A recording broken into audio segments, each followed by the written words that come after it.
जय हिंद। आज हम पढ़ेंगे एंगल बाइसेक्टर थ्योरम के बारे में।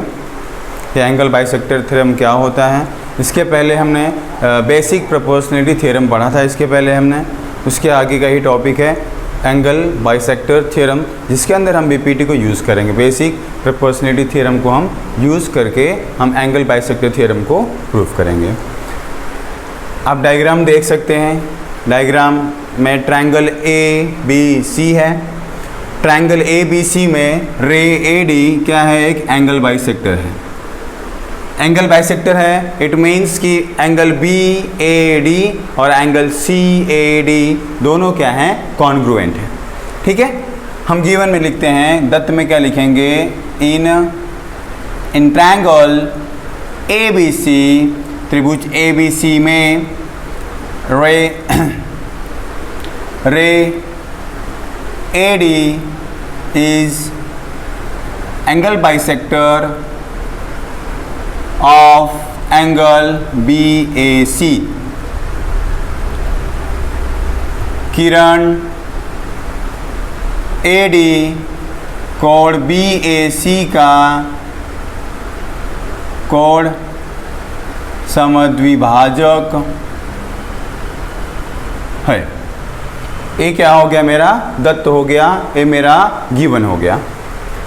हमें प्रूफ क्या करना है, टू प्रूव हमें प्रूफ करना है BA upon AC is equals to BD upon DC। हमें प्रूफ करना होता है कि जो एंगल बाइसेक्टर है वो साइड BC को, जो साइड BC का रेशियो है BD अपॉन DC, जो इसका रेशियो है वो BA अपॉन AC के रेशियो के इक्वल होता है। ये हमें प्रूफ करना होता है। साध्य हमें क्या सिद्ध करना है कि BA अपॉन AC इक्वल है BD अपॉन DC के। यहाँ पर एक कंस्ट्रक्शन किया हुआ, आप कंस्ट्रक्शन लाइन दिख रही है, यहाँ पर हमने कंस्ट्रक्शन किया हुआ है। कंस्ट्रक्शन रचना क्या कंस्ट्रक्शन किया है हमने, AD रे AD के पैरेलल एक हमने लाइन ड्रॉ करी, लाइन सेगमेंट ड्रॉ करी है CM। रे AD के पैरेलल एक सेगमेंट ड्रॉ करा है हमने CM, और AB को पॉइंट M तक क्या कर दिया है, हमने एक्सटेंड कर दिया हुआ है। चलिए लिखते हैं इसको। ड्रॉ रे AD पैरेलल MC। किरण AD समांतर MC खींचो and extend BA up two point M। रेख BA को बिंदु M तक बढ़ाओ। ये क्या हो गया, मेरा कंस्ट्रक्शन आप देख सकते हैं। कंस्ट्रक्शन को कंस्ट्रक्शन लाइन द्वारा बनाया गया है। ठीक है, आगे हमारा प्रूफ को हिंदी में कहते हैं उपपत्ति, से कहते हैं उपपत्ति। पहले हम क्या करेंगे, यहाँ पर हमें कुछ कॉन्सेप्ट यूज़ करने हैं जो पैरेलल लाइन के हैं, समांतर रेखाओं के हैं। हमें पता है अगर दो लाइन पैरेलल हैं और इनका ट्रांसवर्सल लाइन है तो अल्टरनेट एंगल क्या होते हैं, इक्वल होते हैं। Alternate angles are equal. Similarly फिर से अगर लाइन पैरेलल है और ये ट्रांसवर्सल हैं तो करस्पॉन्डिंग एंगल भी क्या होते हैं, इक्वल होते हैं। इसके अलावा हमें यूज़ करना है angle isosceles triangle theorem use करना है हमें। आइसोसेल्स ट्रायंगल थ्योरम में क्या बताया गया है कि आइसोसेल्स ट्रायंगल का मतलब क्या होता है, जिसमें दो साइड्स क्या हो, कॉन्ग्रुएंट हो। दो साइड्स क्या हो, कॉन्ग्रुएंट हो। तो आइसोसेल्स ट्रायंगल थ्योरम में बताया गया है कि जो साइड्स कॉन्ग्रुएंट हैं उनके अपोजिट एंगल्स भी क्या होते हैं, कॉन्ग्रुएंट होते हैं। मीन्स इसका अपोजिट एंगल ए वाला है और इसका अपोजिट एंगल ए वाला है, ये दोनों भी क्या होंगे, कॉन्ग्रुएंट होंगे। ये क्या है, मेरा आइसोसेल्स ट्रायंगल थ्योरम। तो हम इन तीन कॉन्सेप्ट्स को यूज़ करने वाले। इसके अलावा हम लास्ट में क्या लगाएंगे, बीपीटी आपको पता है, नहीं देखा है तो हमारा लास्ट वीडियो देखिए बीपीटी वाला, उसमें आपको समझ में आ जाएगा कि बीपीटी क्या है। चलिए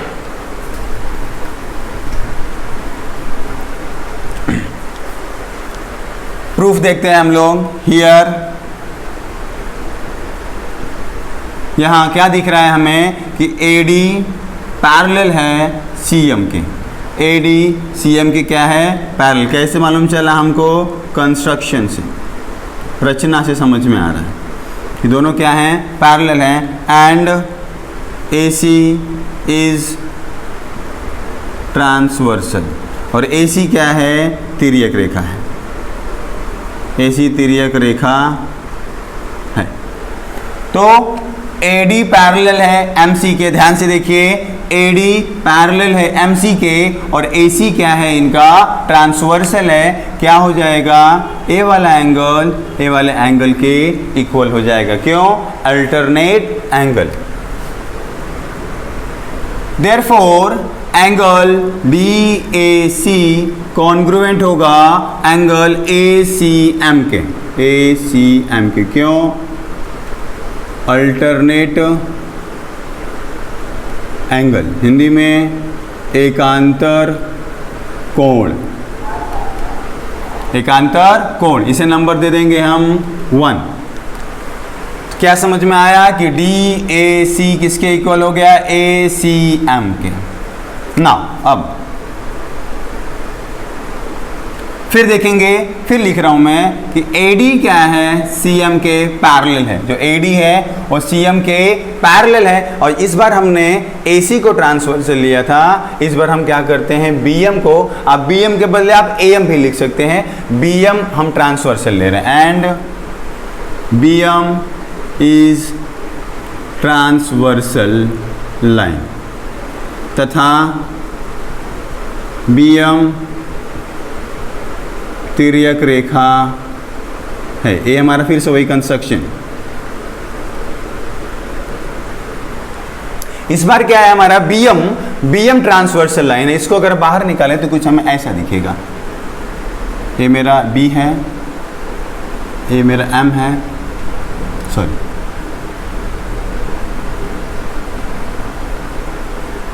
ये मेरा MAB। इससे क्या समझ में आ रहा है कि जो A वाला एंगल होगा मेरा, A वाले एंगल के इक्वल होगा। क्या मतलब? कि एंगल BAD किसके इक्वल होगा? एंगल AMC के, इस वाले एंगल के क्या होगा? इक्वल होगा। क्यों? इस बार ये क्या है? Corresponding angle. क्या है? करस्पॉन्डिंग एंगल लिखेंगे हम। देयरफॉर एंगल BAD इक्वल हो गया एंगल AMC के। क्यों? करस्पॉन्डिंग एंगल, हिंदी में कहते हैं इसे संगत कोण। तो कहते हैं संगत कोण। इसे नंबर दे देंगे हम 2। क्या क्या मिल चुका है हमें? कि एंगल DAC इक्वल है एंगल ACM के, angle BAD equal angle AMC के। ये 2 चीज़ें हमें मिल गई। बट हमें पता है, लेकिन हमको पता है, क्या पता है हमें? कि एंगल BAD कॉन्ग्रुएंट है एंगल DAC के। क्यों? ये गिवन है हमें। गिवन है। क्या गिवन है? कैसे मालूम चला गिवन है? सिंस हमें पता है कि AD क्या है? एंगल BAC का बाइसेक्टर है। एंगल AD BAC का क्या है? बाइसेक्टर है। इसका मतलब होगा ये दोनों एंगल पहले से आपस में क्या थे? इक्वल थे। वो हमने यहाँ पर लिखा है। इसको नंबर दे दिया हमने, सॉरी 3 दे दिया हमने। इसको नंबर दे दिया हमने 3। तो अब कंक्लूजन देखें हम 1 और 2 और 3 से लिख दे रहा हूँ मैं। फ्रॉम 1, 2 एंड 3, 1, 2 तथा 3 से क्या समझ में आया हमें? कि DAC मीन्स A वाला एंगल इसके इक्वल है, A वाला एंगल इसके इक्वल है, और ये दोनों आपस में इक्वल है। A वाला इसके इक्वल, A वाला इसके इक्वल, ये दोनों आपस में इक्वल हैं। इसका मतलब ये दोनों एंगल भी क्या हो जाएंगे? इक्वल हो जाएंगे। मैं लिखूंगा देयरफॉर एंगल AMC कॉन्ग्रुएंट होगा एंगल ACM के। ये किससे मालूम चला हमें? नंबर 1, नंबर 2 और नंबर 3 का क्या था? ये कंक्लूजन था। ठीक है। अब अगर हम आइसोसेलेस ट्रायंगल थ्योरम को याद करें तो थ्योरम क्या था, अगर दो साइड्स इक्वल हैं, दो साइड्स इक्वल हैं तो इनके अपोजिट एंगल्स भी क्या होंगे, इक्वल होंगे। यहां पर हमें दिख रहा है कि दो एंगल्स इक्वल हैं, दो एंगल्स इक्वल हैं, देयरफॉर इनकी अपोजिट साइड्स क्या हो जाएंगी, कॉन्ग्रुएंट हो जाएगी। मैं लिख सकता हूं देयरफॉर साइड AM कॉन्ग्रुएंट हो गया साइड AC के। इसे हम दे दे रहे हैं साइड AC, इसे मैंने नंबर बोला B। और हमें कैसे मालूम चला, by converse of isosceles triangle theorem.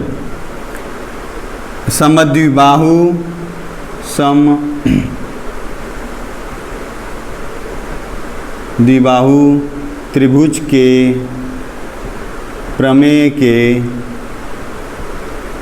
विलोम से हमें कन्वर्स आइसोसेलेस ट्रायंगल थ्योरम के कन्वर्स से समझ में आया कि अगर दो एंगल इक्वल हैं तो इनकी अपोजिट साइड्स भी क्या हो जाएंगी, इक्वल हो जाएंगी। इसे हम बोलते हैं side AM is equal to side AC।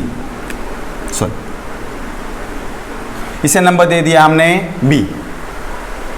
अब पूरे ट्रायंगल, जो बड़ा ट्रायंगल हमें दिख रहा है ट्रायंगल BMC में,